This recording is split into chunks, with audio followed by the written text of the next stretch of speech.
Halo Tribuners, selamat sore. Anda sedang menyaksikan live update Tribun News edisi Kamis 20 Januari 2022. Sore ini akan kami sajikan informasi teraktual dan menarik yang dilaporkan secara langsung oleh reporter lapangan kami. Bersama saya Meisa Desirait, inilah live update selengkapnya. Hakim Pengadilan Negeri Surabaya, Jawa Timur bernama Itong Isnaini Hidayat terjaring operasi tangkap tangan atau OTT KPK pada Kamis 20 Januari pagi. Selain Itong, KPK juga mengamankan 2 orang lainnya. Operasi tangkap tangan tersebut berlangsung sekira pukul 5 hingga 5.30 waktu Indonesia Barat. Untuk mengetahui info lebih detailnya, sudah bergabung bersama kami rekan jurnalis Tribun Jatim, Luhur Pambudi yang akan menyampaikan laporannya. Halo Luhur. Halo, sore Mai. Iya, selamat sore Luhur. Silahkan dengan informasi Anda, ada berapa orang pejabat dari Pengadilan Negeri Surabaya yang ditangkap KPK? Oke, untuk informasi mengenai penangkapan yang dilakukan oleh pihak KPK di kota Surabaya, jadi memang versi dari pihak KPK yang dilansir dari pihak jubir KPK ya, bahwasanya memang ada 3 orang yang diamankan. Satu adalah Hakim Pengadilan Negeri Surabaya, kemudian yang kedua adalah Panitera Pengganti PN Surabaya, dan satu lagi yang terakhir, yang ketiga ya, yang terakhir adalah salah seorang pengacara yang ada di kota Surabaya. Jadi itu versi yang dilansir oleh pihak KPK yang diamankan. Informasinya proses pengamanan atau penangkapan terhadap 3 orang tersebut dilakukan pada Rabu malam. Tapi untuk mekanisme penyegelan, kemudian mekanisme penggeledahan yang masih terus diupayakan oleh pihak KPK baru dimulai Kamis pagi sekitar pukul 5 hingga pukul 7. Macam itu. Iya, kemudian ruang apa yang disegel Luhur dan apakah sudah ada penggeledahan dan bagaimana proses pengamanan barang bukti?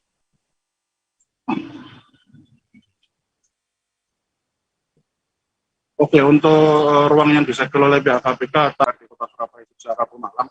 Jadi ada satu ruang yang berada di lantai 2 kantor PN Surabaya yang disegel ya oleh pihak KPK. Di dalam ruang tersebut sebenarnya adalah ruang kerja dari yang bersangkutan, hakim yang ditangkap KPK itu, yang dimana di dalam ruang itu berisi 2 hakim. Jadi memang itu adalah tempat kerja dari sekitar 3-4 orang hakim yang akhirnya membuat mekanisme layanan proses peradilan yang memanfaatkan ruang kerja itu, ruangan dengan si yang bersangkutan ini yang diamankan ini artinya harus sementara waktu dipindah ke ruangan lainnya, dan proses penyegelan itu dilakukan sekitar pukul 5 hingga pukul 7, dan proses tindakan yang dilakukan oleh pihak KPK masih berupa penyegelan dengan memberi semacam cap stiker ya di pintu ruang kantor yang berada di lantai 4 kantor PN Surabaya itu.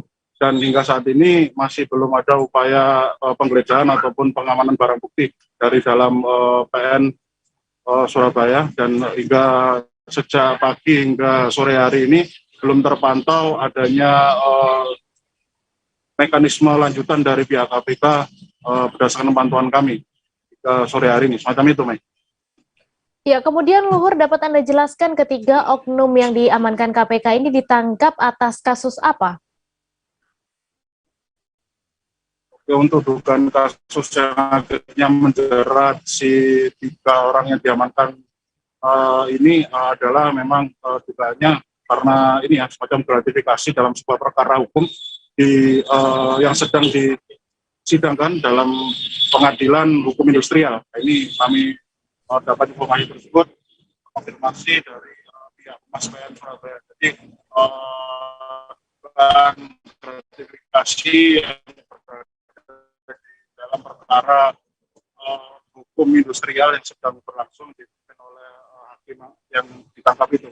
Namun untuk lebih detailnya dari pihak Humas PN Surabaya masih belum mengetahui hal itu dan masih akan menunggu update mengenai informasi lanjutan hasil penyelidikan dan penyidikan yang dilakukan oleh pihak KPK.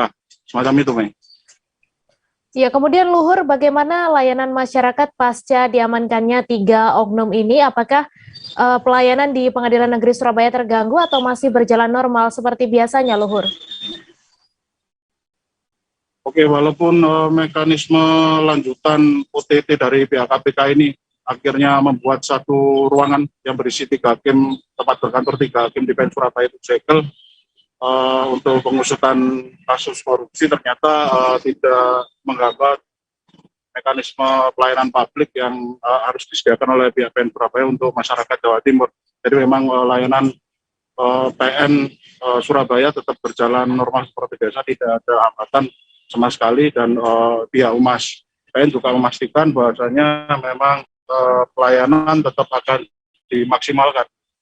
Artinya tidak akan terganggu sama sekali oleh adanya pihak atau adanya ini mekanisme yang lanjutan yang dilakukan oleh pihak KPK di dalam kantor PN. Dan kami juga harus sampaikan tadi kita sudah dapat informasi dari Humas PN juga mengenai bagaimana langkah tindak lanjut terhadap 2 orang pegawai dari PN sendiri yang akhirnya terlibat kasus korupsi hingga ditangkap KPK. Ternyata pihak Humas menyampaikan bahwasanya kasus yang informasi ini akan tetap dipantau oleh pihak Mahkamah Agung untuk nanti menindaklanjuti bagaimana status dari 2 orang pegawai PN Surabaya ini.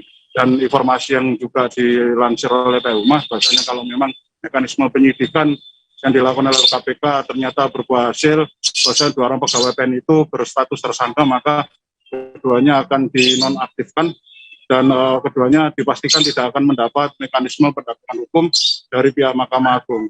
Semacam itu. Baik, terima kasih Luhur Pambudi atas laporan Anda, dan Tribunars, wartawan kami juga telah mengimpun wawancara dengan Humas Pengadilan Negeri Surabaya. Berikut tayangannya untuk Anda. Dan juga sudah ada penyegelan salah satu ruang hakim di lantai 4. Demikian. Tangkapnya KPK di mana, Pak? Hakimnya, Pak? Ditangkap di mana?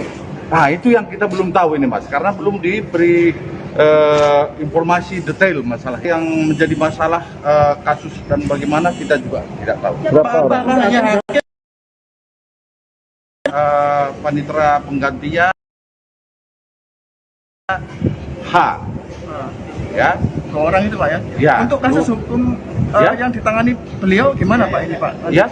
Untuk Ya. kasus hukum yang ditangani beliau, yang dipimpin beliau gimana? Ya, jadi kita sementara belum bisa memberikan penjelasan bagaimana. Tentunya kalau dia sedang berurusan dengan hukum, tentunya difokuskan dulu menyelesaikan masalahnya. Dan perkara-perkara yang ditangani tentunya akan diambil kebijakan untuk disampaikan ke jenis yang lain. Langkah hukum yang ditempuh saat ini apa, Pak? Iya, ya kita belum tahu, ya, karena kaitan dengan KPK ini kan merupakan langkah hukum, ya. Tentunya itu menjadi ranah kewenangan dari KPK, ya, bukan kewenangan kita dari pengadilan.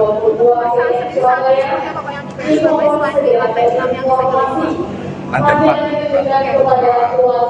Maksudnya bagaimana? Pemeriksaan Ya, ya, tentunya ini menjadi ranah KPK, ya. Siapa, bagaimana teknis penyidikan, penggeledahan, itu semua menjadi ranah kewenangan KPK. Kebakaran melanda Pasar Karangawen, Kecamatan Karangawen, Kabupaten Demak pada Kamis 20 Januari dini hari. Akibatnya ratusan kios tampak porak-poranda beserta isinya yang hangus terbakar. Hingga pukul 9 waktu Indonesia Barat, 3 mobil pemadam kebakaran masih berada di lokasi. Untuk info selengkapnya akan disampaikan oleh rekan jurnalis Tribun Jateng, Reza Gustaf, yang kini sudah terhubung bersama kami. Halo Reza. Halo Mei. Ya Reza, silahkan dengan informasi Anda, apakah terdapat korban dalam peristiwa kebakaran tersebut? Dari pantauan kami saat ada di lokasi dan dari keterangan polisi setempat, tidak ada korban dari kejadian tersebut. Tidak ada korban jiwa maupun korban luka, hanya material. Diduga kerugian juga mencapai 1,5 miliar. Jadi korban material, ya, tidak ada korban luka maupun jiwa. Baik, kemudian berapa kios yang terbakar, Reza? Lalu apakah sudah diketahui penyebab dari kebakaran itu sendiri? Dari penuturan Kepala Kadin dan PKM Kabupaten Demak, Iskandar Zulkarnain, pihaknya telah mengumpulkan data dan kios yang terbakar sebanyak 229 kios. Dan penyebabnya sendiri untuk sementara dugaannya yaitu korsleting listrik. Begitu, Mei. Ya, kemudian pasca kebakaran ini bagaimana kemudian nasib para pedagang yang terdampak maupun yang kiosnya ludes? Seusai kebakaran tadi, Ketua DPRD Kabupaten Demak beserta jumlah OPD meninjau dan mengecek situasi di sana.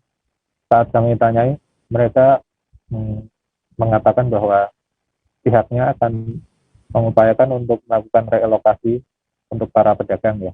Relokasi tempat jualan yang rencananya akan berlokasi di dekat terminal. Ya, baik. Terima kasih Reza Gustaf atas laporan Anda, dan Tribuners, wartawan kami juga telah menghimpun wawancara dengan Ketua DPRD Kabupaten Demak. Berikut tayangannya untuk Anda. Terima kasih Mas sebelumnya. Jadi ini sudah sangat responsif dari Dinas Pasar dan Perhubungan, sehingga tadi kami sempat berdiskusi terkait dengan relokasi pedagang yang terkena musibah. Dan alhamdulillah karena cepat tanggap dari 2 OPD ini, relokasi yang dipilih sementara yang di dekat terminal. Dan untuk penganggaran tadi akan diupayakan untuk pergeseran menjadi perubahan. Jadi ini akan kita tegak penuh. Yang terpenting bagaimana para pedagang ini bisa cepat kembali berusaha. Petugas unit Reskrim Polsek Kedaton menangkap 2 gembong pencurian sepeda motor yang meresahkan masyarakat. Masing-masing ialah FD 19 tahun dan IG 20 tahun. Keduanya warga Rajabasa, Kota Bandar Lampung. Menurut catatan kepolisian, 2 gembong curanmor ini telah beraksi di 13 TKP yang berbeda. Tak hanya di Kota Bandar Lampung, keduanya juga beraksi di Kabupaten Lampung Selatan. Untuk info selengkapnya akan disampaikan rekan jurnalis Tribun Lampung, Kiki Adi Pratama, yang kini sudah terhubung bersama kami. Halo Kiki. Halo rekan Mei. Iya Kiki, bagaimana kronologi proses penangkapan 2 gembong pencurian motor ini? Baik, memang sebelumnya pihak kepolisian khususnya unit Reskrim Polsek Kedaton menerima laporan dari masyarakat. Pada tanggal 16 Januari, tepatnya hari Minggu, salah satu warga masyarakat menjadi korban pencurian sepeda motor yang dilakukan oleh 2 tersangka tadi. Nah, kemudian unit Reskrim Polsek Kedaton langsung bergerak untuk mencari dan menangkap 2 gembong pencurian sepeda motor tersebut. Dan akhirnya atas berkat laporan dan keterangan-keterangan yang didapat oleh pihak kepolisian pada pukul 1 dini hari, tepatnya hari Senin 17 Januari 2022, akhirnya pihak kepolisian Polsek Kedaton mengamankan 2 gembong pencurian motor ini di kosan ataupun di indekos yang tepatnya ada di Rajabasah, Kota Bandar Lampung. Begitu rekan Mei. Iya, kemudian terkait aksi mereka yang dilakukan di 13 TKP berbeda ini, lalu seperti apa modus yang dijalankan? Sebetulnya untuk modus yang dicatat oleh pihak kepolisian dalam kasus pencurian ini, memang ada 2 modus. Pertama, mereka berpura-pura mendorong motor karena motornya berpura-pura mogok. Kemudian juga menggunakan kunci liter T, dalam arti mereka sengaja untuk mencuri di area parkiran ataupun di rumah-rumah warga. Namun untuk yang mendorong motor ini memang dilakukan tepat pada korban yang melapor kemarin, sehingga mereka langsung dicari oleh pihak kepolisian dan ditangkap. Modusnya mendorong motor itu berpura-pura agar mendapat belas kasihan dari calon korban. Kemudian setelah korban membantu, namun justru malah ditodong menggunakan senjata tajam, dan akhirnya motornya pun dibawa kabur oleh 2 pencuri tersebut. Begitu rekan Mei. Iya, kemudian dari barang bukti motor yang disita ini, apakah korban yang kehilangan bisa mengambil motor tersebut, dan seperti apa imbauan dari pihak kepolisian terkait peristiwa pencurian motor yang sedang marak ini? Baik, jadi memang pada saat melakukan press release ataupun expose, pihak kepolisian Kedaton, Polsek Kedaton yang langsung disampaikan oleh Bapak Kapolsek Pak Atang, beliau mengatakan kepada seluruh warga masyarakat Kota Bandar Lampung yang merasa kendaraannya hilang ataupun memiliki kendaraan yang pernah dicuri, silahkan untuk mendatangi Polsek Kedaton dengan membawa bukti-bukti keterangan kepemilikan kendaraan yang sah dan motornya bisa dibawa pulang kembali. Kemudian beliau juga mengimbau kepada seluruh warga masyarakat Kota Bandar Lampung khususnya untuk selalu berhati-hati dimanapun dan dalam kondisi apapun saat berkendara. Dia menyebut dua pelaku pencurian ini merupakan dua pelaku lokal yang artinya bisa melakukan tindak aksi kejahatan kapan saja, tergantung dengan kesempatan. Artinya ketika walaupun tidak disengaja tapi ada kesempatan, pelaku-pelaku lokal semacam ini bisa saja melakukan aksi pencurian terhadap sepeda motor untuk warga Kota Bandar Lampung. Begitu rekan Mei. Baik, terima kasih Kiki Adi Pratama atas laporan Anda, dan Tribuners, wartawan kami juga telah menghimpun wawancara dengan Kapolsek Kedaton. Berikut tayangannya untuk Anda. Di sini korban lama melakukan investigatif yang yakin dan merasa merah putih itu kita jelaskan itu korban curas surat berkuasa. Modus awalnya dia melakukan apa itu strip motor kita jatuh terus dibawa ke belakang Islamic Center. Setelah itu si korban ditekan dengan pisau turun dan motor dibawa ke nah, dan yang biru itu motor yang itu sebagai alat sama dengan ini motor penunjang ya itu alat untuk melakukan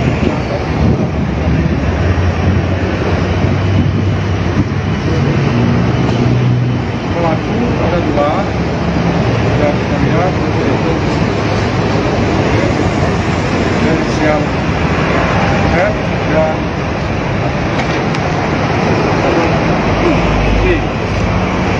Nah, barang bukti yang kita dapatkan ini di satu TKP itu yang kita sita atas nama korban yang Keluarga korban ruda paksa gadis difabel bernama YA mencabut laporan terhadap dua tersangka kasus pemerkosaan tersebut.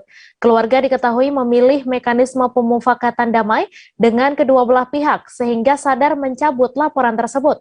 Dalam sebuah surat dituliskan kedua belah pihak menyepakati hasil bahwa pihak keluarga tidak akan mempermasalahkan hal ini ke ranah hukum. Untuk info selengkapnya akan disampaikan rekan jurnalis Tribun Banten, Milda Niati yang kini sudah terhubung bersama kami. Halo Milda. Halo rekan Mei dan Tribuners, ya. Ya Milda, silahkan dengan informasi Anda, apa alasan pelapor ini mencabut laporannya? Iya, berdasarkan keterangan dari Kapolres Serangkota, KBP Maruli Ahiles Utapaya, bahwasanya terlapor dan juga perwakilan dari para tersangka itu mendatangi Mapolres Serangkota pada tanggal 18 Januari 2022. Nah, berdasarkan keterangan dari inisial HA selaku pihak terlapor, dia mengatakan bahwasanya keluarga memilih mekanisme pemufakatan damai dengan kedua belah pihak sehingga secara sadar mencabut laporannya. Kata H dalam video yang direkam di Mapolres Serangkota. Selain itu, video lainnya atas nama JA selaku bibi korban yang membesarkan YA selaku korban sejak kecil. Itu dia mengatakan bahwasannya pihaknya juga telah memilih mekanisme pemufakatan damai dan secara sadar mencabut laporan. Sementara itu, dalam selebaran surat musyawarah bersama yang dilakukan antara kedua belah pihak, bahwasanya pihak pertama JA selaku bibi YA memilih mekanisme mufakat secara damai dari masing-masing kedua belah pihak. Selain itu juga secara sadar mencabut laporan di Polres Serang Kota. Sementara pihak kedua berinisial S yang diwakili selaku tersangka yang diwakili oleh L selaku anak kandung dan LS selaku pengurus rumah tangga sebagai pihak kedua, begitu rekan Mei. Iya, kemudian apa isi surat musyawarah bersama terkait pencabutan laporan itu? Ya, dalam surat yang dituliskan menggunakan tinta merah, tinta hitam itu bahwasanya pihak keluarga tidak akan mempermasalahkan ini karena hukum. Dituliskan juga bahwasanya kami keluarga telah memaafkan atas perlakuan yang dilakukan oleh EJ dan S, tertulis dalam surat musyawarah di dalam penggalan kedua. Selanjutnya ditulis pula bahwasanya dari pihak kedua akan menikahkan S dengan YA, kemudian menafkahi lahir dan batin bukan untuk sesaat tetapi sampai maut memisahkan. Kemudian merawat dan menjaga YA. Berikutnya menjaga hubungan keluarga antara pihak pertama dan pihak kedua, jangan sampai ada dendam di pihak keluarga. Dalam isi terakhir dari surat tersebut juga bahwasanya demikian hasil musyawarah bersama yang telah dihadiri keluarga kedua belah pihak dengan sadar tanpa ada dasar paksaan dari pihak manapun yang membuat pernyataan. Selain itu juga surat tersebut dicap biru oleh korban berinisial YA, kemudian ditandatangani oleh bibi korban berinisial JA. Dan juga ditandatangani oleh pihak kedua, yaitu perwakilan dari tersangka L dan juga pihak keduanya LS. Begitu rekan Mei. Ya, kemudian Milda, bagaimana keadaan korban saat ini dan bagaimana pula tanggapan dari Kasat Reskrim Polres Serang Kota terhadap pencabutan laporan itu? Ya, untuk saat ini korban sudah dinikahkan secara siri dengan tersangka berinisial S di sekitar kediamannya di Kasemen. Kemudian juga korban itu sendiri sudah diamankan di salah satu rumah milik binaan dari DP3 AKB Kota Serang. Begitu rekan Mei. Baik, terima kasih Milda Niati atas laporan Anda, dan Tribuners, wartawan kami juga telah menghimpun wawancara dengan korban serta Kasat Reskrim Polres Serang Kota. Berikut tayangannya untuk Anda. Saya tadi senang. Kenapa? Udah nih. Sama siapa? Sama Uyut. Senang Uyut? Pas Milih suka nggak? Suka. Uyutnya cinta? Cinta. Dinafkahin? Nanti mau tinggal serumah? Mau. Senang Uyutnya? Beneran? Iya. Hah? Bahagia jadi? Bahagia. Kalau udah nikah ini? Uyutnya cinta? Cinta. Jadi mau hidup sama Pak Samudi ya? Pak Samudi juga suka? Beneran? Iya. Cinta Uyutnya? Cinta. Jadi senang udah nikah? Udah, Uyutnya senang ya, bahagia ya. Assalamualaikum warahmatullahi wabarakatuh. Saya Santi selaku ibu korban yang membesarkan korban mengucapkan banyak terima kasih kepada Kapolres Kota Serang yang telah dengan cepat menangani laporan yang kami sampaikan. Kami telah memilih mekanisme pemufakatan damai dari masing-masing pihak, sehingga dengan secara sadar mencabut laporan kami ke Polres Kota Serang, dan kami mengucapkan banyak terima kasih atas respon pencabutan laporan yang kami berikan. Sekian dan terima kasih. Assalamualaikum warahmatullahi wabarakatuh. Saya atas nama Nadia selaku pelapor kasus asusila. Saya mengucapkan banyak terima kasih kepada Kapolres Serang Kota yang telah dengan cepat menanggapi laporan yang kami sampaikan. Kami telah memilih mekanisme pemufakatan damai dari masing-masing kedua belah pihak.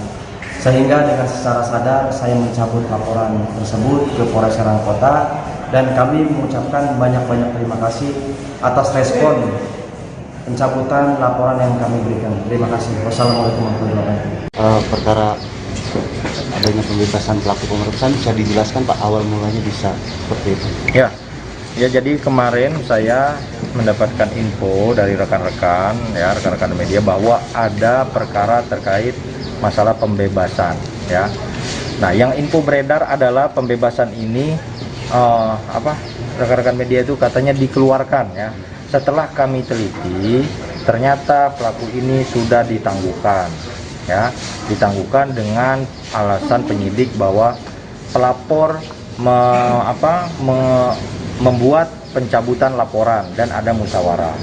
Nah, untuk perkaranya saya sebagai Kasat Reskrim yang baru, saya akan mengecek dan meneliti, ya, dan saya akan koordinasi dengan GPU untuk perkara ini. Demikian, rekan-rekan. Berarti ada kemungkinan ditahan lagi Pak, atau seperti apa? Nanti prosesnya Pak diteliti. Kita menahan itu kan hak asasi manusia Pak, tidak bisa sembarangan kita melakukan penahanan. Ya. Ada lagi? Penangguhan dari mana Pak?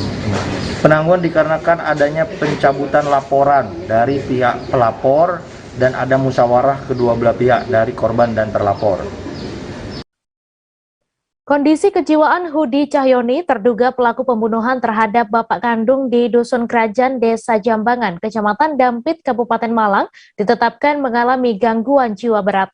Kendati demikian, proses hukum pelaku pembunuhan tersebut tetap dilanjutkan oleh kepolisian. Pasal yang disangkakan pada Hudi Cahyono yakni pasal 340 tentang pembunuhan. Untuk info selengkapnya akan disampaikan rekan Erwin Wicaksono, wartawan Surya Malang yang kini sudah terhubung bersama kami. Halo Erwin. Halo, selamat sore rekan Mai. Ya Erwin, silahkan dengan informasi Anda bisa dijelaskan bagaimana kondisi kejiwaan pelaku pembunuhan ayah kandung ini.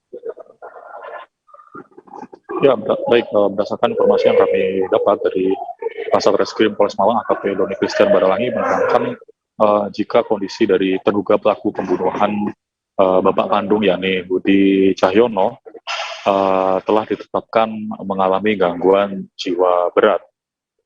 Kondisi tersebut diketahui setelah Hudi Cahyono sudah menjalani pemeriksaan di Rumah Sakit Jiwa di Kecamatan Lawang, Kabupaten Malang. Dan saat ini Hudi ataupun terduga pelaku telah ditempatkan di ruangan tahanan Polsek Dampit untuk menunggu proses-proses hukum yang disiapkan oleh kepolisian terkait apa yang telah dilakukan oleh Hudi terhadap ayah kandungnya tersebut. Begitu, Mei. Ya, kemudian bagaimana proses hukumnya saat ini?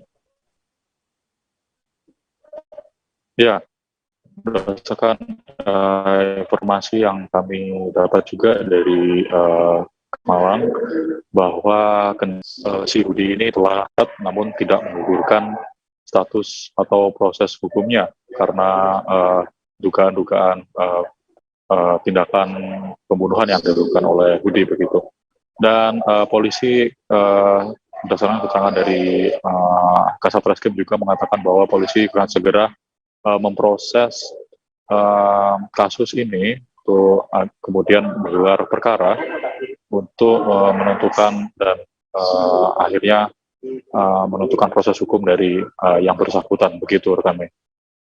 Ya, kemudian apa yang menguatkan terduga pelaku ini telah membunuh ayah kandungnya? Ya, saat kejadian Hudi ini saat itu juga melakukan kekerasan dengan senjata tajam kepada Ponimi yang merupakan kakak kandung dari Hudi tersebut. Namun sayangnya dari korban satunya yakni Suradi yang merupakan bapaknya, nyawa korban tersebut tidak dapat ditolong sehingga meninggal dunia akibat sabetan senjata tajam yang dilancarkan oleh Hudi. Dan saksi kunci yakni Ponimi sendiri mengatakan bahwa dia melihat secara jelas apa yang dilakukan oleh Hudi kepada bapaknya, dan akhirnya saksi kunci tersebut menerangkan dan mengkiaskan tindakan-tindakan senjata tajam yang dilakukan oleh Hudi dan kemudian menguatkan bahwasanya terduga pelaku melakukan tindak pembunuhan kepada ayah kandungnya tersebut. Alhasil temuan-temuan tersebut menjadikan alasan buat polisi untuk melanjutkan proses hukum Hudi sebagai terduga pelaku pembunuhan terhadap ayah kandungnya. Begitu rekan Mei. Baik, terima kasih Erwin Wicaksono atas laporan Anda, dan Tribuners, wartawan kami juga telah menghimpun wawancara dengan Kasat Reskrim Polres Malang. Berikut tayangannya untuk Anda. Duga pelaku sudah kita tetapkan sebagai tersangka berdasarkan beberapa alat bukti, baik hasil visum dan juga otopsi yang kita ajukan ke rumah sakit, dan juga keterangan saksi yang dimana ada saksi yang melihat secara langsung proses terbunuhnya korban, dalam hal ini ayah kandung dari pelaku sendiri. Saksi itu kakak kandung korban itu enggak?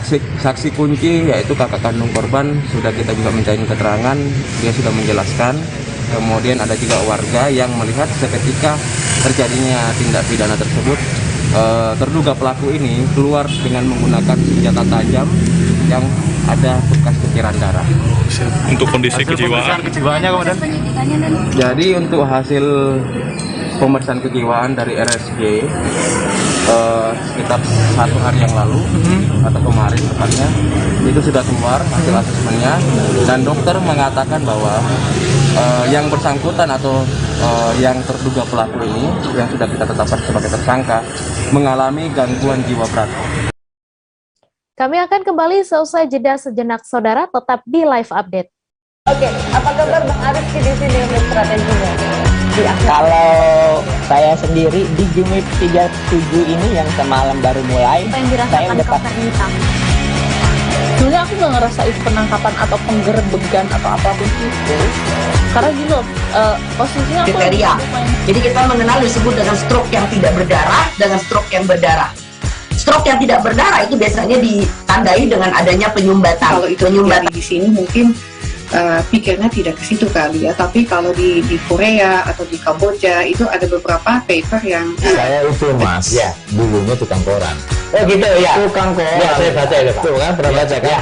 Jadi kalau saya jadi tanggal itu udah bersyukur banget. Si anak ini dijadikan sebagai tersangka begitu. Ya, kalau ini kita bicara yang di luar kasus Situbondo ya. Dengan nama hujan shower, di mana terdapat batas jelas antara daerah hujan dan tidak hujan yang biasanya terjadi pada fase awal mature stage atau tahap berbahaya dewasa. itu Kang. Jadi mulai artinya terjadinya perlembekan. Nah itu untuk penetrasi akan sulit begitu ya. Dok saya ini menurut saya memang tidak mudah, bukan urusan tanah diambil. Kalau misalnya Amerika Serikat sekarang, Rasulullah mengatakan dalam sebuah hadis bahwa berpuasa di 6 hari Syawal itu. Oke, apa kabar Bang Arif di sini untuk strateginya? Kalau saya sendiri di Jumip 37 ini yang semalam baru mulai, saya udah pas. Sebenarnya aku nggak ngerasa itu penangkapan atau penggerbegan atau apapun itu, karena gini loh, posisinya aku kriteria. Jadi kita mengenal disebut dengan stroke yang tidak berdarah dengan stroke yang berdarah. Stroke yang tidak berdarah itu biasanya ditandai dengan adanya penyumbatan. Kalau itu penyumbatan di sini mungkin pikirnya tidak ke situ kali ya, tapi kalau di Korea atau di Kamboja itu ada beberapa paper yang saya itu mas, ya dulunya tukang koran. Oh gitu ya, Tukang koran. Ya, saya baca itu Pak. Tuh kan, pernah baca kan? Jadi kalau saya jadi tanggal itu udah bersyukur banget. Si anak ini dijadikan sebagai tersangka begitu. Ya, kalau ini kita bicara yang di luar kasus Situbondo ya. Dengan nama hujan shower, di mana terdapat batas jelas antara daerah hujan dan tidak hujan yang biasanya terjadi pada fase awal mature stage atau tahap berbahaya dewasa. itu Kang. Jadi mulai artinya terjadinya perlembekan. Nah itu untuk penetrasi akan sulit begitu ya. Dok saya ini menurut saya memang tidak mudah, bukan urusan tanah diambil. Kalau misalnya Amerika Serikat sekarang, Rasulullah mengatakan dalam sebuah hadis bahwa berpuasa di 6 hari Syawal itu. Oke, apa kabar Bang Arif di sini untuk strateginya? Kalau saya sendiri di Jumip 37 ini yang semalam baru mulai, saya udah pas. Sebenarnya aku nggak ngerasa itu penangkapan atau penggerbegan atau apapun itu, karena gini loh, posisinya aku kriteria. Jadi kita mengenal disebut dengan stroke yang tidak berdarah dengan stroke yang berdarah. Stroke yang tidak berdarah itu biasanya ditandai dengan adanya penyumbatan. Kalau itu penyumbatan di sini mungkin pikirnya tidak ke situ kali ya, tapi kalau di Korea atau di Kamboja itu ada beberapa paper yang saya itu mas, ya dulunya tukang koran. Oh gitu ya, Tukang koran. Ya, saya baca itu Pak. Tuh kan, pernah baca kan? Jadi kalau saya jadi tanggal itu udah bersyukur banget. Si anak ini dijadikan sebagai tersangka begitu. Ya, kalau ini kita bicara yang di luar kasus Situbondo ya. Dengan nama hujan shower, di mana terdapat batas jelas antara daerah hujan dan tidak hujan yang biasanya terjadi pada fase awal mature stage atau tahap Berbahaya dewasa. itu Kang. Jadi mulai artinya terjadinya perlembekan. Nah itu untuk penetrasi akan sulit. Gitu ya. Dok, saya ini menurut saya memang tidak mudah, bukan urusan tanah diambil. Kalau misalnya Amerika Serikat sekarang, Rasulullah mengatakan dalam sebuah hadis bahwa berpuasa. Terima kasih Anda masih menyaksikan live update. Operasi pasar minyak goreng murah di teras Surya Kencana, Jalan Surya Kencana, Kota Bogor pada Rabu 19 Januari diserbu ibu-ibu. Sejak pagi ibu-ibu ini sudah antri untuk membeli minyak goreng murah di operasi pasar yang diadakan oleh Apikal dan ASEAN Agri bekerjasama dengan Kementerian Perdagangan Republik Indonesia dan Dinas Koperasi, Usaha Kecil Menengah, Perdagangan dan Perlindungan Kota Bogor. Seperti diketahui pada 3 Januari 2022 harga minyak goreng mengalami kenaikan, di mana minyak curah mencapai Rp17.900 per liter, sedangkan minyak goreng kemasan sederhana mencapai Rp18.500 per liter. Untuk info selengkapnya akan disampaikan rekan jurnalis Tribun Bogor, Lingga Arfian yang kini sudah terhubung bersama kami. Halo Lingga. Iya, Mei. Ya, Lingga, bisa Anda jelaskan apa yang membuat para warga ini antusias dengan adanya minyak goreng murah ini?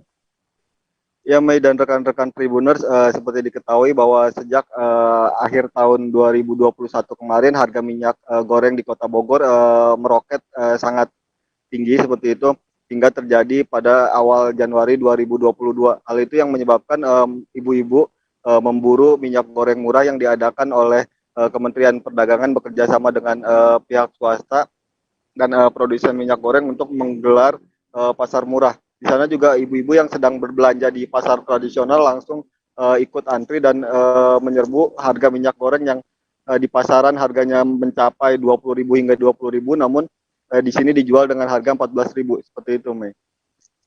Ya, kemudian ada berapa pasokan minyak goreng yang disediakan kali ini dan apakah akan terus berlanjut?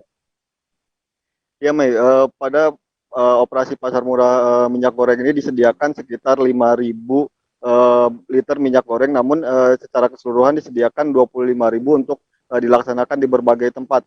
Nah, untuk kelanjutan dari operasi murah ini akan berhenti hari ini karena memang pemerintah pusat sendiri melalui Menteri Perdagangan sudah menginstruksikan bahwa harga minyak goreng diratakan sebesar Rp14.000 per liternya. Sehingga operasi pasar minyak murah ini pun dihentikan karena memang harga minyak goreng di pasaran sudah turun dan cenderung stabil seperti itu. Baik. Ya, kemudian melihat antusias masyarakat dan kebijakan pemerintah untuk menyetarakan harga minyak ini, seperti apa kemudian sikap dari pengusaha minyak? Ya, Mei, adanya dari keputusan dari pemerintah pusat terkait penyetaraan harga minyak ini juga disambut baik oleh para produsen minyak goreng dan produsen minyak mentah sawit di Indonesia. Seperti itu, salah satunya adalah kemarin yang memang produsen minyak mentah memastikan bahwa akan mendukung terus program pemerintah tersebut karena memang program itu menyentuh langsung ke masyarakat, sehingga para pengusaha pun harus mendukung adanya kebijakan yang memang berpihak kepada masyarakat, karena seperti diketahui memang kebutuhan pasokan minyak goreng untuk minyak mentah sendiri cukup sulit gitu, mengalami penurunan. Hal itu juga yang menyebabkan adanya kenaikan harga. Untuk itu para pengusaha ini juga mendukung pemerintah yang memberikan subsidi minyak goreng kepada masyarakat yang membutuhkan. Seperti itu. Baik, terima kasih Lingga Arfian atas laporan Anda. Dan Tribuners, wartawan kami juga telah menghimpun wawancara dengan pembeli serta Head of Industry and Government Relation ASEAN Agri. Berikut tayangannya untuk Anda. 2 kali lipat lah. 2 kali lipat beda dengan ini. Ya, alhamdulillah buat nambah-nambah masuk buat pengurangan pengeluaran dapur. Terbantu Kang dengan beli di operasi pasar ini? Alhamdulillah. Ini untuk kebutuhan sendiri atau untuk sehari-hari ya? Nanti kebun juga. Makasih. Siapa namanya Pak? Bapak Abdurrahman. Abdurrahman. Oke, operasi ini sudah kita lakukan sebenarnya dari Desember. Jadi ini adalah rangkaian kegiatan program pemerintah yang kita dukung, program Natal. Jadi Natal dan Tahun Baru ini sudah kita jalankan. Nah, untuk Jawa Barat sendiri sebenarnya ini sudah program kesekian kali ya, program kesekian kali, dan kami mendapatkan jatah minggu ini adalah hasil kesepakatan kita dengan kawan-kawan dari Disperindak. Karena minggu lalu ada produsen lain juga yang melakukannya. Itu dia. Ini yang dialokasikan berapa liter, Pak? Ini sekarang yang kita alokasikan sekarang 25.000. 25.000, tapi kapasitas gudangnya hanya 5.000 ya. 5.000, jadi kita drop per 55.000. Tapi intinya ini kita akan alokasikan 25.000. Dari total Jawa Barat sebenarnya 150.000. Program yang ini murni program CSR, tidak ada bantuan pemerintah, kita yang intervensi. Nah, berbeda dengan program yang tadi malam di-launch sama Pak Menteri. Itu adalah program nasional yang memang ada dapat dukungan dana dari BPD PKS. Artinya, Pak, dari program Menteri sendiri memang harus menyetarakan harga 14.000. Iya, pemerintah ambil kebijakan satu harga. Satu harga. Untuk semua brand, untuk semua merek, gitu. Jadi kalau program Nataru yang dulu itu memang hanya untuk minyak kemasan sederhana, seperti yang sekarang ini pillow pack atau bantal. Nah, tapi kalau yang program tadi malam itu di-launch semua dan itu berlaku untuk 6 bulan. Guna memastikan kebijakan satu harga minyak goreng benar-benar diterapkan di lapangan, Gubernur Riau Syamsuar langsung melakukan sidak ke sejumlah retail modern yang ada di Pekanbaru pada Rabu 19 Januari. Hasil mengejutkan, dalam sidak tersebut, Syamsuar menemukan masih ada retail modern di Pekanbaru yang belum menjalankan kebijakan satu harga minyak goreng yang sudah ditetapkan pemerintah, yakni Rp14.000 per liternya. Dalam sidak tersebut, pengelola retail ketahuan masih menjual minyak goreng di retailnya seharga Rp21.000 per liternya. Untuk detail informasinya akan disampaikan langsung oleh rekan jurnalis Tribun Pekanbaru, Syaiful Misgiono yang kini sudah terhubung bersama kami. Halo Syaiful. Ya, rekan Mei. Ya, Syaiful, bisa diceritakan bagaimana sidak Gubernur Riau ini ketika memonitor harga minyak goreng di Pekanbaru? Iya, baik rekan Mei dan pemirsa Tribunnya dimanapun berada, dapat kami laporkan bahwa Gubernur Riau bersama dengan Kepala Dinas Perindustrian dan Perdagangan melakukan sidak ke sejumlah retail modern yang ada di Kota Pekanbaru. Sidak ini dilakukan untuk memastikan harga minyak goreng di retail modern sudah mematuhi ketentuan yang sudah ditetapkan oleh pemerintah, yaitu Rp14.000 per liternya. Nah, kemarin setidaknya ada 3 retail modern yang disidak langsung oleh Gubernur Riau dan rombongan yang berada di Mall Pekanbaru, kemudian di Jalan Gatot Subroto, dan satu lagi adalah retail modern yang ada di Mall Ciputra. Nah, dari 3 lokasi yang disidak oleh Gubernur ini, ada satu retail modern yang ditemukan masih menjual minyak goreng di atas harga yang sudah ditetapkan oleh pemerintah. Retail tersebut berada di Mall Pekanbaru, di mana di retail tersebut pengelola retail masih menjual harga sebesar Rp21.000. Nah, harga ini diketahui berada di atas harga yang sudah ditetapkan oleh pemerintah, yaitu Rp14.000. Dalam sidak tersebut, Gubernur langsung menginstruksikan kepada pemilik retail agar menurunkan harga sesuai dengan yang ditetapkan oleh pemerintah, yaitu sebesar Rp14.000 per liternya. Begitu rekan Mei. Ya, kemudian apa alasan pemilik retail ini belum menerapkan penyesuaian harga minyak goreng? Ya, baik rekan Mei, dalam sidak kemarin Gubernur langsung menanyakan kepada pengelola retail kenapa di retail yang mereka punya harga minyak goreng belum juga diturunkan harganya. Nah, di saat itu pengelola retail langsung menyampaikan kepada Gubernur bahwa pihaknya memang belum mendapatkan informasi terkait dengan penurunan harga tersebut. Namun setelah mendapatkan informasi dari Gubernur, di saat yang sama pengelola retail langsung menurunkan harga minyak goreng di retailnya dari Rp21.000 per liter menjadi Rp14.000 per liternya. Begitu rekan Mei. Ya, kemudian bagaimana dengan animo masyarakat sendiri menyambut minyak goreng harga subsidi ini?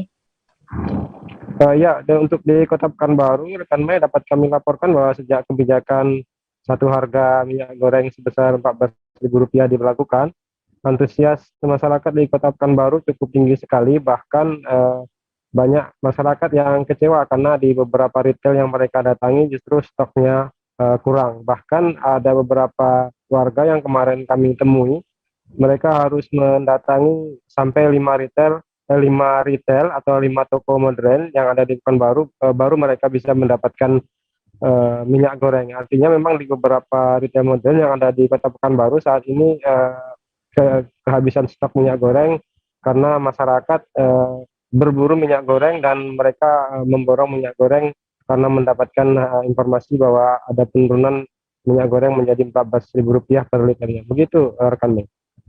Baik, terima kasih Syaiful atas laporan Anda, dan Tribuners, wartawan kami juga telah menghimpun wawancara dengan Gubernur Riau. Berikut tayangannya untuk Anda. Dari hasil peninjauan kami di beberapa supermarket, harganya sudah sesuai standar pemerintah. Tadi hanya beda yang di Senapan Plaza ya, di Laki, itu mereka belum sesuai dengan ini. Nah, tadi saya sampaikan, coba lapor dengan bosnya, ya mau baru, supaya nanti harganya juga sama standar. Jadi hanya itu aja, tadi satu aja temui tadi agak beda harganya.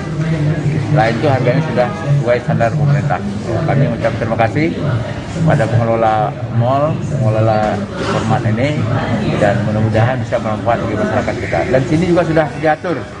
Jadi kalau beli yang boleh hanya batasnya 2 kilo saja. Ya. 2 liter saja. 2 liter per orang. Jadi artinya kalau ada borong-borong ya jelas tidak akan dikasih dari sini, supaya nanti dapat bagian semua. Waktu di pasar modern. Harga minyak goreng resmi turun menjadi Rp14.000 mulai Rabu 19 Januari. Harga minyak goreng yang dibanderol dengan harga murah semua jenis kemasan itu pun sudah berlaku di sejumlah toko retail di Kota Pangkal Pinang, Kepulauan Bangka Belitung. Seperti halnya yang terlihat di retail modern di Kota Pangkal Pinang. Rak yang biasanya terisi penuh dengan puluhan minyak goreng kemasan, kini hanya terpampang beberapa bungkus saja. Untuk detail informasinya akan disampaikan langsung oleh rekan jurnalis Bangka Pos, Cepi Marlianto, yang kini sudah terhubung bersama kami. Halo Cepi.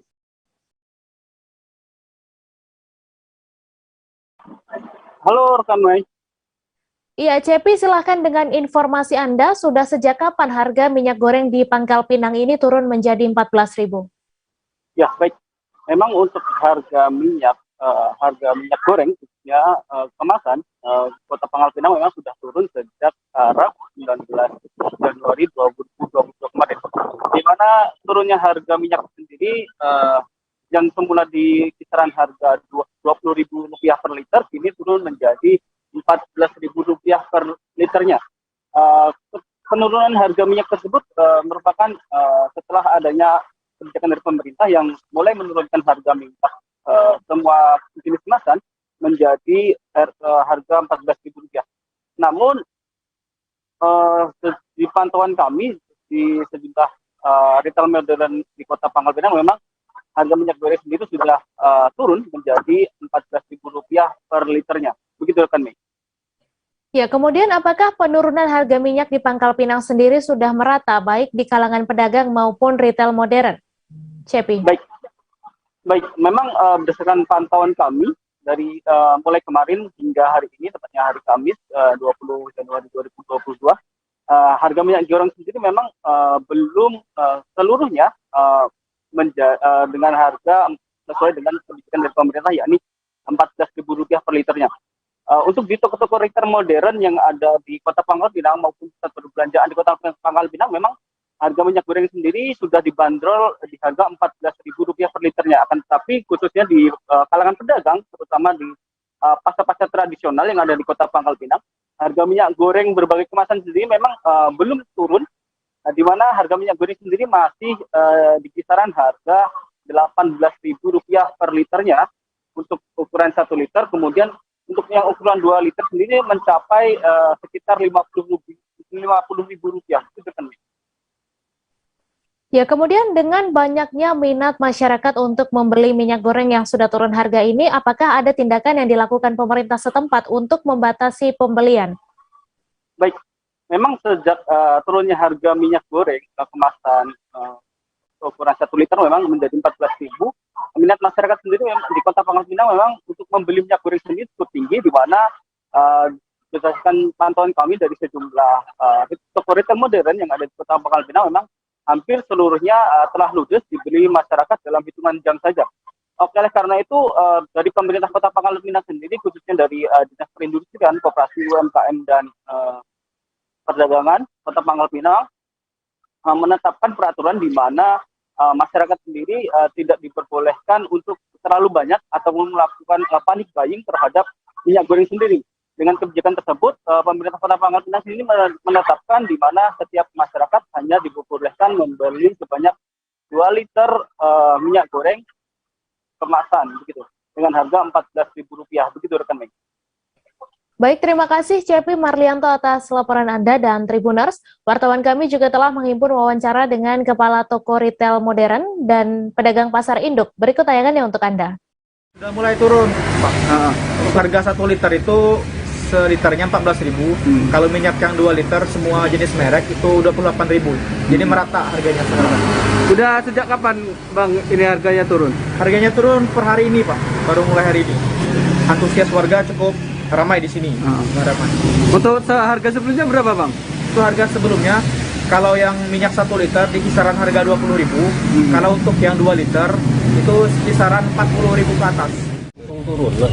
Turun ya? Iya, turun. Jadi dari 19 kemarin sekarang 18. Sekarang 18.000 per 1 piece. 1 piece ya. 1 liter ya.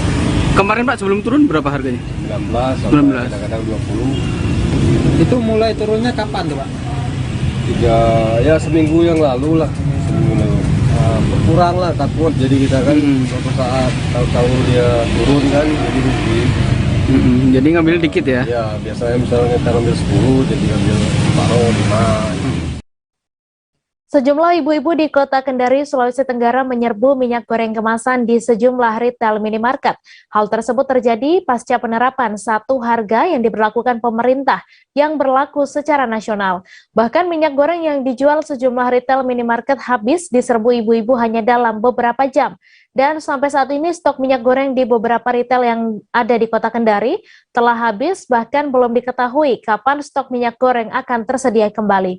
Untuk detail informasinya akan disampaikan langsung oleh rekan jurnalis Tribun Sultra, Ridwan Kadir, yang kini sudah terhubung bersama kami. Halo Ridwan. Ya, rekan Mei. Ya, Ridwan, terkait penerapan satu harga minyak goreng kemasan di Kota Kendari ini, bisa Anda jelaskan bagaimana respon dari warga? Ya, terkait dengan penerapan satu harga untuk minyak goreng kemasan yang ada di Kota Kendari, Sulawesi Tenggara, sejumlah ibu-ibu sangat antusias dan merespon cepat terkait dengan penetapan satu harga tersebut.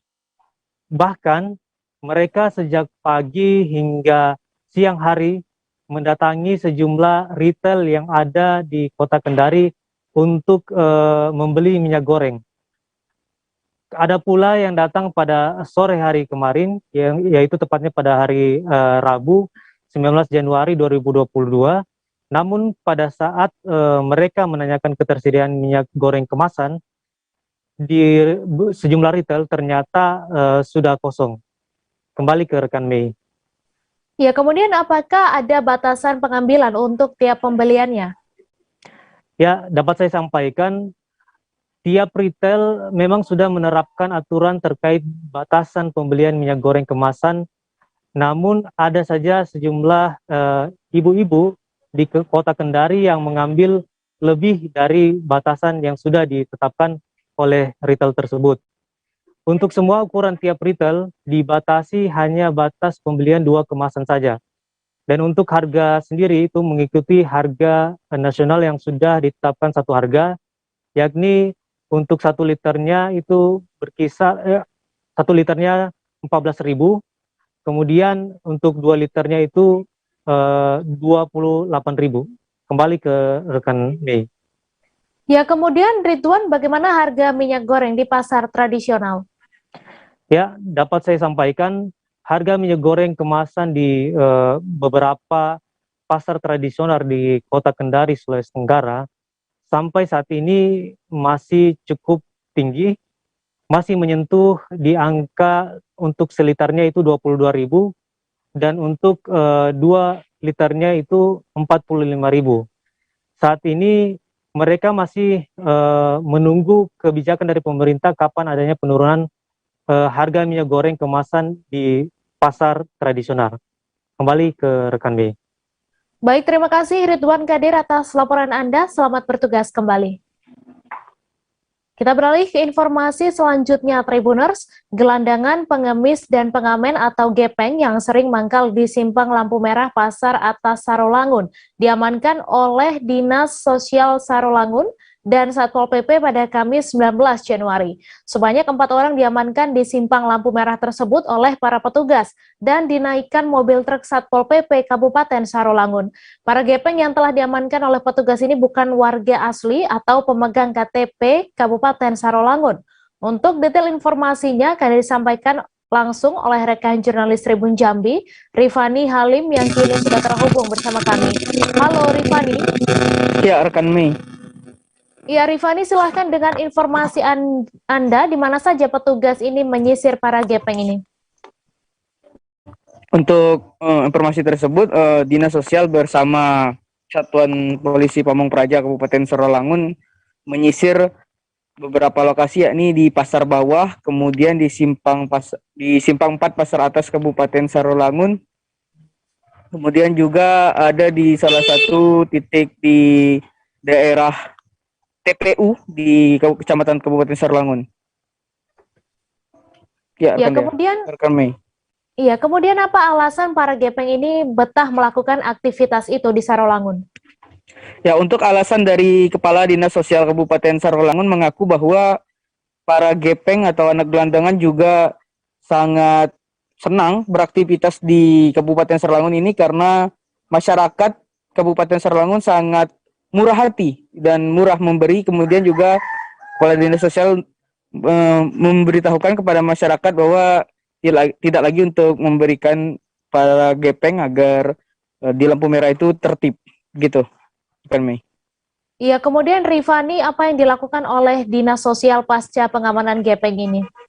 Nah, untuk para gepeng yang ditertibkan ini dibawa ke Dinas Sosial, kemudian juga Kepala Dinas Sosial menghubungi Kepala Dinas warga asal tersebut, yaitu 4 orang tersebut asalnya di mana, kemudian dikembalikan ke tempat asalnya, diberikan ongkos agar tidak kembali lagi ke Kabupaten Sarolangun.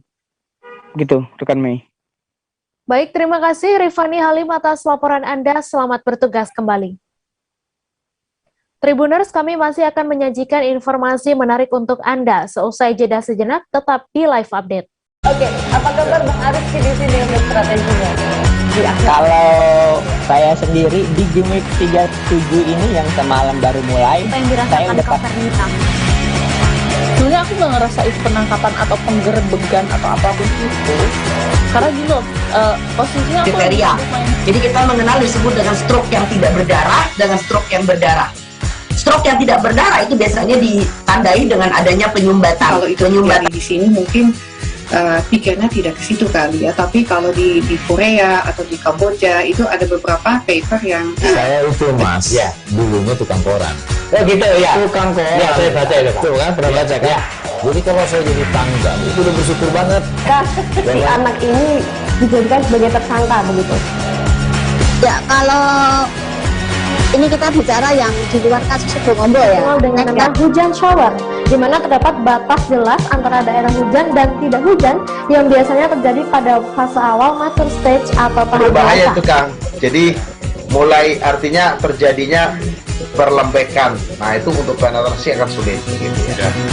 Dok, saya ini menurut saya memang tidak mudah, bukan urusan tanah diambil. Kalau misalnya Amerika Serikat sekarang, Rasulullah mengatakan dalam sebuah hadis bahwa berpuasa di 6 hari Syawal itu. Oke, apa kabar Bang Arif di sini untuk strateginya? Kalau saya sendiri di gimmick 37 ini yang semalam baru mulai, saya udah pasti. sebenarnya aku nggak ngerasa itu penangkapan atau penggerebegan atau apapun itu, karena gini loh, posisinya aku kriteria. Jadi kita mengenal disebut dengan stroke yang tidak berdarah dengan stroke yang berdarah. Stroke yang tidak berdarah itu biasanya ditandai dengan adanya penyumbatan. Kalau itu terjadi di sini mungkin pikirnya tidak ke situ kali ya, tapi kalau di Korea atau di Kamboja itu ada beberapa paper yang Saya itu Mas, ya, dulunya tukang koran. Oh gitu ya. Tukang koran. Ya, saya baca itu Pak. Tuh kan, pernah baca kan? Ya. Jadi kalau saya jadi tanggal, itu udah bersyukur banget. Si anak ini dijadikan sebagai tersangka begitu. Ya, kalau ini kita bicara yang di luar kasus Situbondo ya. Dikenal dengan nama hujan shower, di mana terdapat batas jelas antara daerah hujan dan tidak hujan yang biasanya terjadi pada fase awal mature stage atau tahap Berbahaya dewasa. itu Kang. Jadi mulai artinya terjadinya perlembekan. Nah itu untuk penetrasi akan sulit. Gitu ya. Dok, saya ini menurut saya memang tidak mudah, bukan urusan tanah diambil. Kalau misalnya Amerika Serikat sekarang, Rasulullah mengatakan dalam sebuah hadis bahwa berpuasa di 6 hari Syawal itu. Oke, apa kabar Bang Aris di sini untuk strateginya? Kalau saya sendiri di Gimik 37 ini yang semalam baru mulai, saya udah hitam. Sebenarnya aku nggak ngerasa itu penangkapan atau penggerebegan atau apapun itu, karena gini loh, posisinya aku kriteria. Jadi kita mengenal disebut dengan stroke yang tidak berdarah dengan stroke yang berdarah. Stroke yang tidak berdarah itu biasanya ditandai dengan adanya penyumbatan. Kalau itu terjadi di sini mungkin pikirnya tidak ke situ kali ya, tapi kalau di Korea atau di Kamboja itu ada beberapa paper yang Saya itu Mas, ya, dulunya tukang koran. Oh gitu ya. Tukang koran. Ya, saya baca itu Pak. Tuh kan, pernah baca kan? Ya. Jadi kalau saya jadi tanggal, itu udah bersyukur banget. Si anak ini dijadikan sebagai tersangka begitu. Ya, kalau ini kita bicara yang di luar kasus Situbondo ya. Dikenal dengan nama hujan shower, di mana terdapat batas jelas antara daerah hujan dan tidak hujan yang biasanya terjadi pada fase awal mature stage atau tahap Berbahaya dewasa. itu Kang. Jadi mulai artinya terjadinya perlembekan. Nah itu untuk penetrasi akan sulit. Gitu ya. Dok, saya ini menurut saya memang tidak mudah, bukan urusan tanah diambil.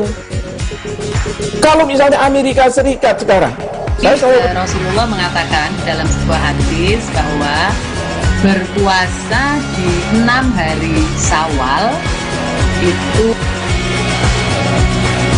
Oke, apa kabar Bang Aris di sini untuk strateginya? Kalau saya sendiri di Gimik 37 ini yang semalam baru mulai, saya udah hitam. Sebenarnya aku nggak ngerasa itu penangkapan atau penggerebegan atau apapun itu, karena gini loh, posisinya aku kriteria. Jadi kita mengenal disebut dengan stroke yang tidak berdarah dengan stroke yang berdarah. Stroke yang tidak berdarah itu biasanya ditandai dengan adanya penyumbatan. Kalau itu terjadi di sini mungkin pikirnya tidak ke situ kali ya, tapi kalau di Korea atau di Kamboja itu ada beberapa paper yang Saya itu Mas, ya, dulunya tukang koran. Oh gitu ya. Tukang koran. Ya, saya baca itu Pak. Tuh kan, pernah baca kan? Ya. Jadi kalau saya jadi tanggal, itu udah bersyukur banget. Si anak ini dijadikan sebagai tersangka begitu. Ya, kalau ini kita bicara yang di luar kasus Situbondo ya. Dikenal dengan nama hujan shower, di mana terdapat batas jelas antara daerah hujan dan tidak. Terima kasih Anda masih menyaksikan live update. Satu lagi produk elegan dari Kabupaten Tanah Laut, Kalimantan Selatan, yakni kopiah khas lokal daerah setempat. Produk hasil perajin Tala tersebut dinamai kondang atau singkatan dari kopiah tuntung pandang. Sejak beberapa pekan lalu, kondang tersebut menjadi style baru di kalangan pejabat hingga staf di lingkup Pemkab Tala. Bahkan Bupati Tala HM Sukamta hampir tiap hari mengenakan peci karya pelaku industri kecil menengah Tala tersebut. Untuk detail informasinya akan disampaikan langsung oleh rekan jurnalis Banjarmasin Post, Roy, yang kini sudah terhubung bersama kami. Halo Roy.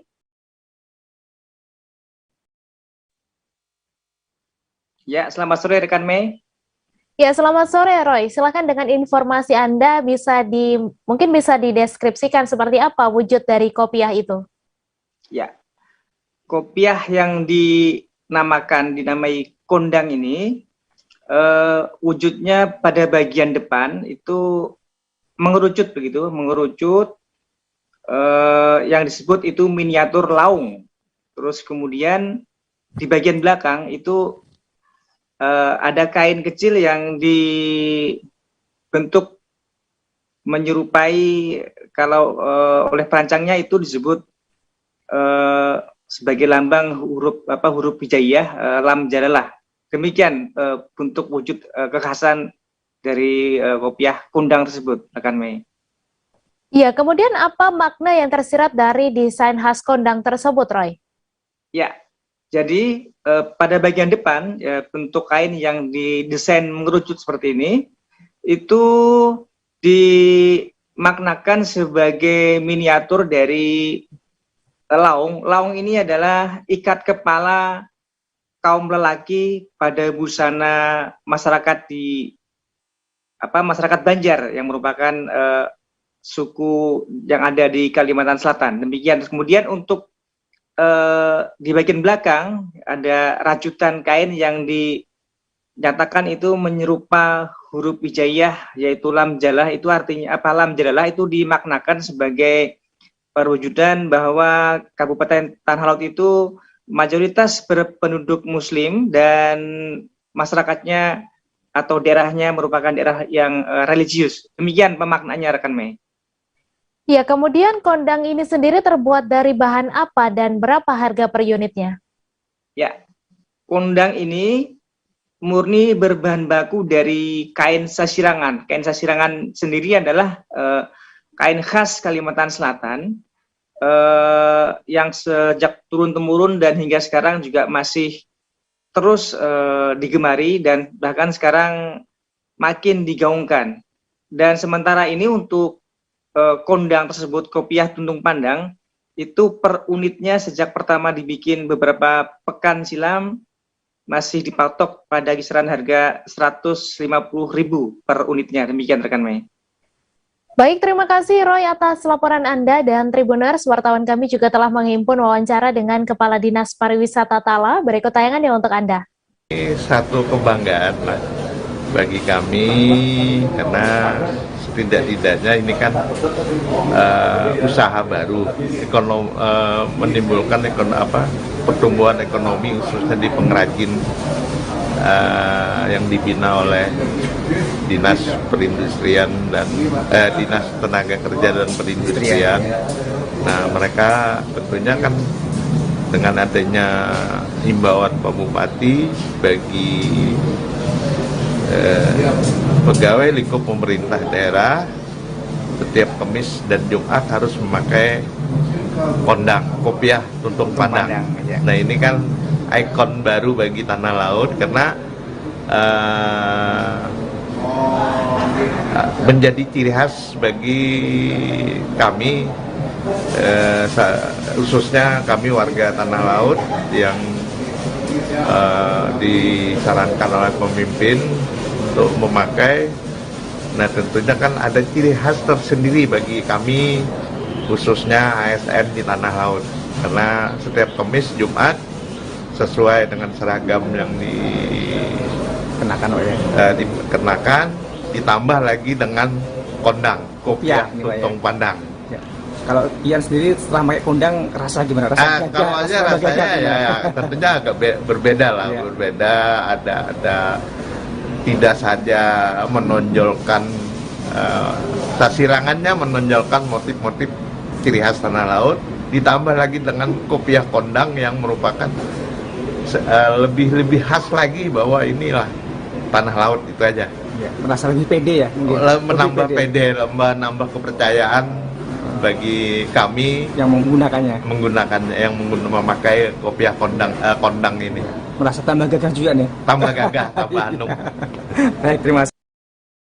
Kecelakaan lalu lintas yang terjadi antara mobil minibus jenis Xenia dengan truk di ruas Jalan Raya Desa Kurau Timur, Kecamatan Koba, Kabupaten Bangka Tengah, pada Rabu 19 Januari mengakibatkan 2 orang korban minibus meninggal dunia di tempat lantaran terjepit badan mobil. Diketahui 2 korban yang berada di dalam mobil tersebut berjenis kelamin laki-laki. Sementara untuk identitas korban masih belum diketahui. Sopir dan penumpang minibus yang meninggal dunia berhasil dievakuasi oleh aparat kepolisian sekira pukul 14.22 waktu Indonesia Barat. Untuk kabar selengkapnya akan disampaikan rekan wartawan Bangka Pos, Sela Agustina yang kini sudah terhubung bersama kami. Halo, Sela. Halo, Kami. Iya, Sela, silahkan dengan informasi Anda seperti apa kronologi dari kecelakaan ini. Baik, kronologis laka maut yang terjadi di Desa Kurau Timur, Kecamatan Koba, Kabupaten Bangka Tengah ini terjadi pada Rabu siang sekitar pukul 12.39 waktu Indonesia Barat. Di mana pada waktu tersebut juga kondisi cuaca sedang hujan. Berdasarkan keterangan dari pihak kepolisian, peristiwa laka maut ini terjadi ketika mobil minibus jenis Xenia melaju dari arah Koba menuju ke Pangkal Pinang, di mana kondisi minibus ini hilang kendali dan oleng yang menyebabkan minibus keluar dari bagian badan garis jalan. Nah, sementara dari arah yang berlawanan melaju truk dari Pangkal Pinang menuju ke Koba. Melihat kondisi mobil minibus tersebut yang oleng, sopir truk tersebut kaget hingga melakukan banting setir dan terpental ke bagian kanan jalan. Nah, akibat peristiwa ini, mobil minibus ini menabrak bagian belakang kendaraan truk sehingga menyebabkan bagian depan minibus mengalami rusak parah. Di mana akibat peristiwa kejadian ini, sopir dan pengendara minibus ini terjepit di bagian badan mobil hingga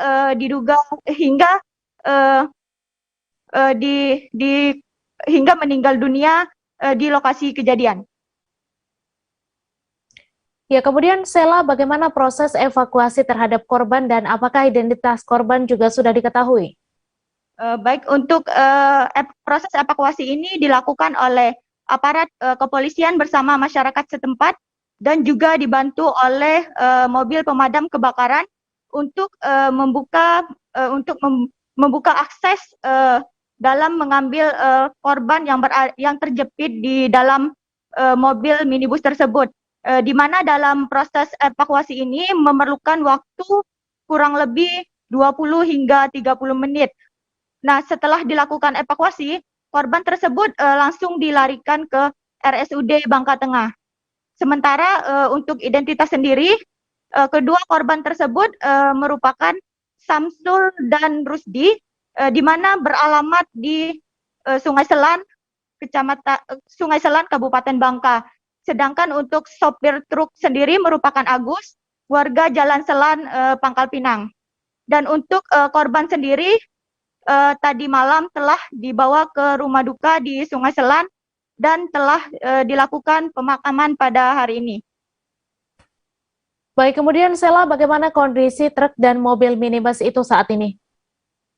Untuk mobil truk dan minibus yang mengalami kecelakaan pada Rabu siang kemarin, saat ini telah diamankan oleh Satlantas Polres Bangka Tengah, di mana saat ini juga telah diamankan di halaman Satlantas Polres Bangka Tengah, dan untuk sopir truk sendiri telah diamankan oleh pihak Satlantas, dan saat ini pihak Satlantas terus melakukan penyelidikan terhadap kronologis kecelakaan yang terjadi di Desa Kurau tersebut. Baik, terima kasih Sela Agustina atas laporan Anda, dan Tribuners, wartawan kami juga telah menghimpun wawancara dengan Kasat Lantas Polres Bangka Tengah. Berikut tayangannya untuk Anda. 2 orang. Ini berapa kendaraan yang mengalami kecelakaan? 2 kendaraan, 1 mobil truk, 1 minibus. Untuk tindakan saat ini masih evakuasi atau seperti apa? Ya, terakhir sudah dievakuasi 2 orang korban meninggal dunia. Kemudian 1 supir truknya sudah kita amankan. Oke, untuk proses selanjutnya minta keterangan sopir, Bu, ya? Ya, untuk proses selanjutnya kita nanti olah TKP dulu, kemudian nanti kita minta keterangan antara kapal pengangkut barang atau kapal layar motor tujuan Kabupaten Sinjai, Sulawesi Selatan, Kelarantuka, Nusa Tenggara Timur, dan Nusa Tenggara Barat tertahan di Pelabuhan Larearea Sinjai pada Rabu 19 Januari. Kapal tersebut tidak diizinkan berlayar karena cuaca ekstrim melanda wilayah perairan Sinjai, Teluk Bone, dan wilayah perairan dan kepulauan Selayar. Untuk info selengkapnya akan disampaikan rekan Samsul Bahri, wartawan Tribun Timur yang kini sudah terhubung bersama kami. Halo Samsul. Halo. Halo. Ya silakan. Ya silakan Samsul dengan informasi Anda kapan kapal ini mulai tertahan di Pelabuhan Larearea. Ya, baik, terima kasih di studio bahwa kami dapat melaporkan bahwa kapal mulai tertahan sejak pada tanggal 17 Januari tahun 2022 ini oleh pihak unit penyelenggara pelabuhan kelas 3 Kabupaten Sinjai, Provinsi Sulawesi Selatan tidak memberikan izin kepada sejumlah atau belasan kapal atau nahkoda yang akan berlayar tujuan ke berbagai daerah di bagian timur Indonesia seperti dari sejumlah pulau yang berada di Nusa Tenggara Timur dan Nusa Tenggara Barat dan hingga di beberapa pulau di Kepulauan Maluku sana, Mbak. Ya. Ya, kemudian barang apa saja yang dimuat dalam kapal ini? Ya, seperti yang kami pantau sendiri, barang-barang yang kemudian diangkut oleh kapal pengangkut barang itu berupa bahan kebutuhan pokok seperti beras dan sejumlah barang-barang bahan campuran lainnya untuk bahan makanan yang tujuan dari Kabupaten Sinjai, Sulawesi Selatan ke sejumlah pulau-pulau yang berada di wilayah Nusa Tenggara Barat dan Nusa Tenggara Timur. Seperti itu, Mbak. Ya, kemudian selain kapal pengangkut barang, apakah ada kapal nelayan atau kapal penumpang yang ikut dilarang berlayar, Samsul? Iya, ini karena selain kapal pengangkut barang antar provinsi, juga kapal nelayan tujuan wilayah Kepulauan Selayar dan kapal penumpang untuk wilayah Kecamatan Pulau Sembilan. Meskipun jaraknya dekat dari wilayah Kabupaten Sinjai atau daratan Sulawesi Selatan, namun tetap dihimbau untuk tidak melakukan pelayaran untuk sementara waktu hingga pada hari ini, berakhir pada tanggal 20 Januari ini. Nah, mereka dilarang karena wilayah daerah perairan untuk Teluk Bone bagian selatan ini, atau tepatnya berada di wilayah Kabupaten Sinjai dan Kabupaten Bulukumba, itu memiliki ketinggian gelombang antara 1,5 meter hingga 2,5 meter. Sedangkan untuk wilayah perairan Kabupaten Kepulauan Selayar dan NTT itu mencapai 4 meter.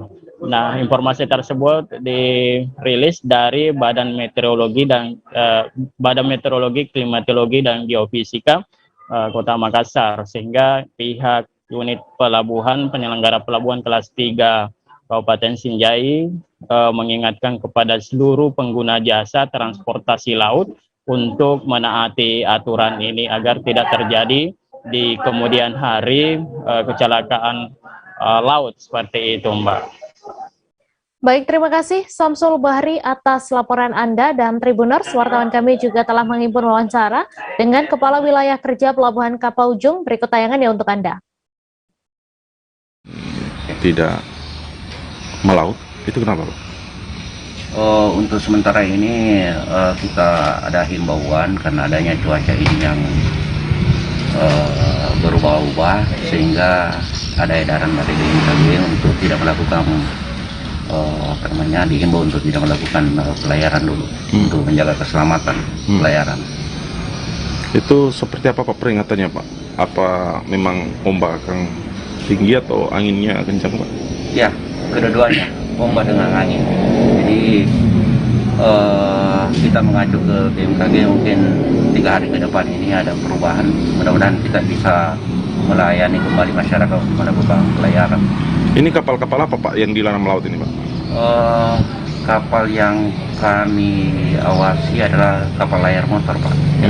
Yang tujuan kemana ini Pak? Tujuan ke Nusa Tenggara Barat, Nusa Tenggara Timur, Sanana, Larantuka dan lain-lainnya. Seperti itu. Ya, untuk sementara. Termasuk nelayan-nelayan di Sinjai diharapkan untuk tidak melakukan dulu kegiatan.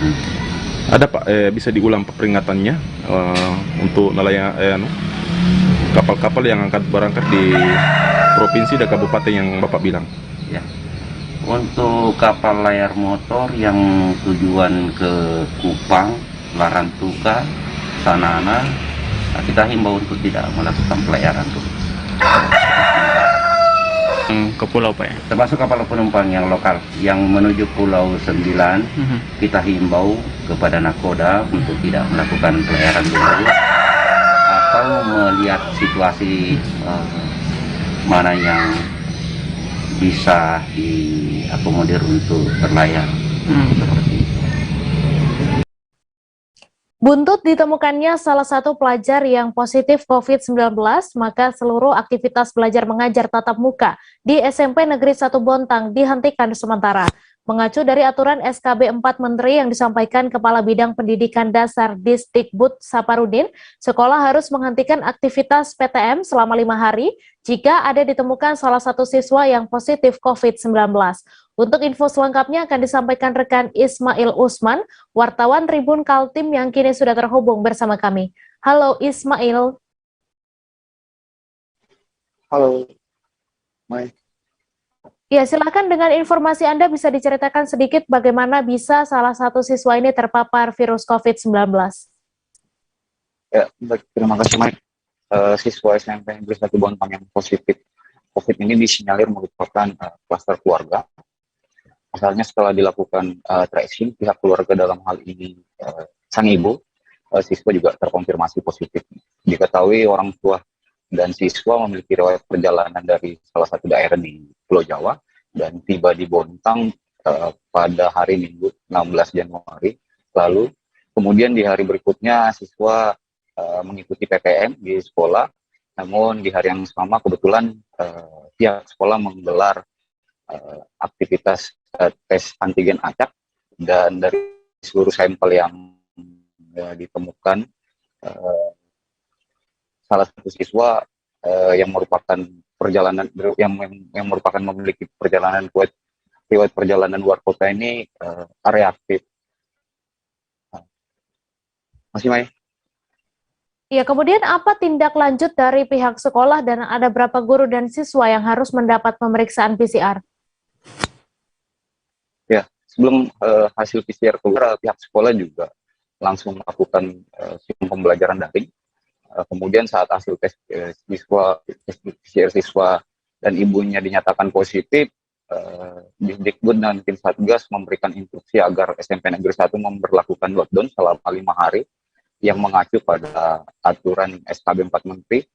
Langkah yang diambil pihak sekolah ini pun langsung ditindaklanjuti dan melakukan pemberhentian aktivitas apapun di sekolah, termasuk pelayanan sekolah dan PTM. Selain itu, pihak sekolah juga membantu percepatan tracing ke 16 siswa dan 10 guru yang direkomendasikan untuk menjalani tes pemeriksaan PCR di layanan kesehatan daerah di Bontang. Ya, lalu kapan kira-kira PTM ini kembali digelar dan apakah ada syarat khusus yang diberlakukan di Disdikbud Bontang sendiri agar bisa menggelar PTM kembali?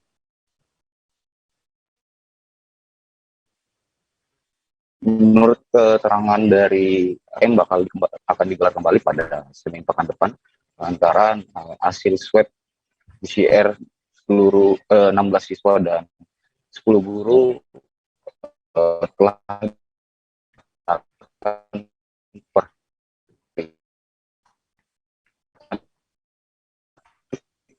namun untuk tetap mengantisipasi kemunculan kluster, tim Satgas kembali akan menggelar syarat khusus diberlakukan PTM kembali. Disdikbud hanya mengacu pada SKB melakukan tracing dan melakukan sterilisasi dengan melakukan penyemprotan disinfektan di seluruh fasilitas sekolah Baik, Mei. Baik, terima kasih Ismail Usman atas laporan Anda. Selamat bertugas kembali. Kita beralih ke informasi selanjutnya, Tribuners. Warga di Jalan Menceng Jaya 9 RW 9 Kelurahan Cengkareng Barat, Kecamatan Cengkareng, Jakarta Barat, kembali merasakan banjir. Namun warga tetap bertahan di rumahnya karena tidak ada lokasi pengungsian yang diberikan oleh pemerintah kota Jakarta Barat. Seorang warga bernama Adi menyebut wilayah rumahnya memang sudah menjadi langganan banjir setiap tahunnya. Untuk info selengkapnya akan disampaikan rekan Miftahul Munir, wartawan Warta Kota yang kini sudah terhubung bersama kami. Halo Munir. Halo rekan Mai. Iya, silakan dengan informasi Anda sejak kapan warga Menceng ini kebanjiran dan apa ada warga yang mengungsi? Baik, banjir yang terjadi di Jalan Menceng Jaya 9 sudah selama 3 hari belakangan ini. Mereka tidak bisa mengungsi karena memang pemerintah provinsi ataupun pemerintah kota Jakarta Barat tidak memberikan lokasi pengungsian kepada warga yang terkena banjir, sehingga warga masih bertahan di rumahnya masing-masing. Meskipun ketinggian air di sana bervariasi, ada yang sekira 30 sampai 40 cm, ada yang 100 cm dan beberapa sentimeter lainnya. Begitu rekan Mei. Ya, kemudian Munir, apa penyebab banjir di sana dan apakah sudah ada bantuan dari pemerintah? Baik, penyebab banjir sendiri di sana karena adanya aliran atau saluran air yang mampet, sehingga air yang berada di sana tidak bisa keluar dari pemukiman warga karena memang sumbatan air itu mengakibatkan air masih menggenangi pemukiman.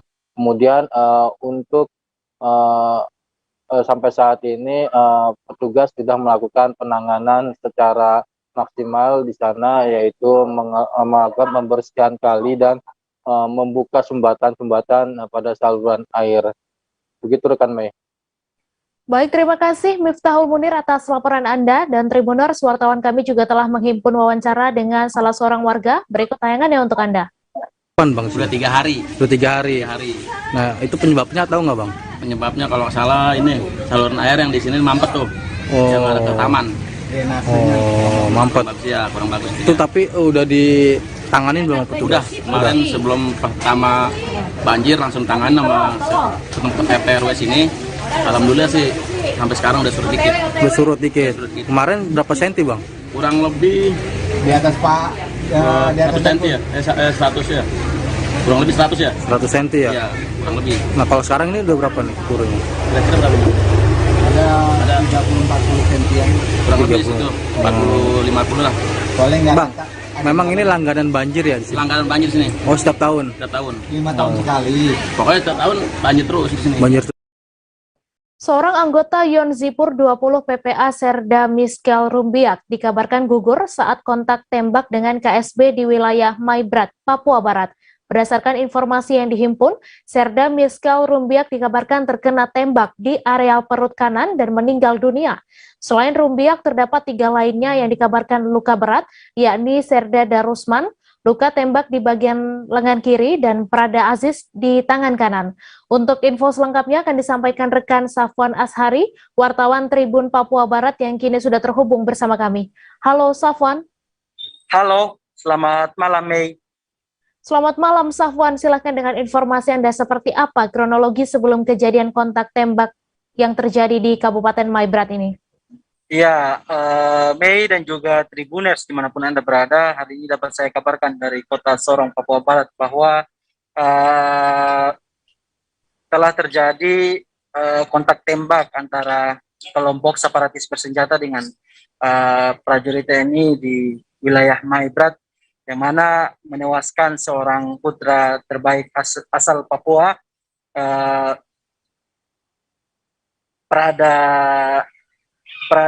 Serda Miskel Rumbiak ya, dan keempat rekannya yang mana menderita luka tembak di sebagian tubuhnya. Berdasarkan keterangan yang kami peroleh dari Kapendam 18 Kasuari, beliau menjelaskan bahwa sebelum aksi kontak tembak antara kelompok separatis bersenjata dengan anggota TNI, prajurit TNI ini, mereka sebelumnya hendak bergeser ke lokasi pengerjaan jembatan di kampung Pankario dan penghubung antara kampung Pankario dan kampung Kamat di Kabupaten Maibrat, yang mana di pertengahan jalan mereka langsung dihadang oleh sekelompok orang yang mana langsung mengeluarkan tembakan dan mengenai sejumlah prajurit di Kabupaten Maibrat sekitar pukul 7 pagi tadi, begitu, Mei. Ya, kemudian Safwan, seperti apa penanganan korban tewas maupun korban yang luka kritis ini selanjutnya? Ya, setelah kontak tembak yang mana menewaskan seorang prajurit TNI dan juga ada 4 rekannya yang mana antara lain Serda Darusman dan juga Prada Abraham serta Serda Aziz dan Prada Odeng, yang mana mereka ada ketiga anggota menderita luka kritis dan juga salah satu anggota lainnya yaitu Prada Odeng yang mana menderita luka tembak di bagian kaki, langsung dilarikan ke Kota Sorong, dan saat evakuasi mereka menggunakan helikopter milik Koarmada 3 wilayah Indonesia Timur dan langsung menuju ke RSAL Sorong, begitu. Ya, kemudian bagaimana tanggapan dari keluarga korban Prada Miskel Rumbiak sendiri mengetahui Prada Miskel Rumbiak ini telah gugur? Ya, sempat saya mewawancarai salah seorang keluarga dari Prada Miskel Rumbiak ini. Beliau mengaku bahwa pada saat mendengar nama salah satu anggotanya gugur dalam tugasnya di Maibrat, mereka justru tidak terima dan mereka ingin agar pihak terkait yang mana pihak kepolisian dan juga TNI segera mengungkap pelaku di balik gugurnya sang anak, dan mereka ingin agar pelakunya harus dihukum sesuai dengan apa yang dibuat terhadap Serda Rumbiak tersebut, Mei.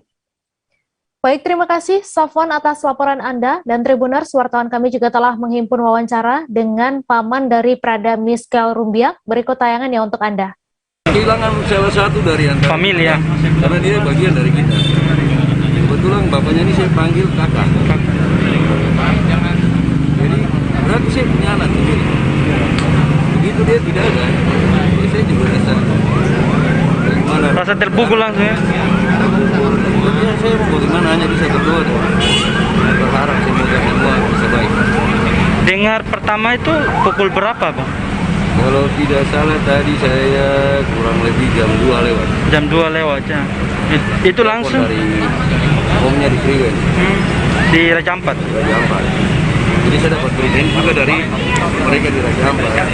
Langsung kaget, langsung datang. Saya cari tahu dulu kemana, cari keluarga yang ada di sini, kontak semua ini.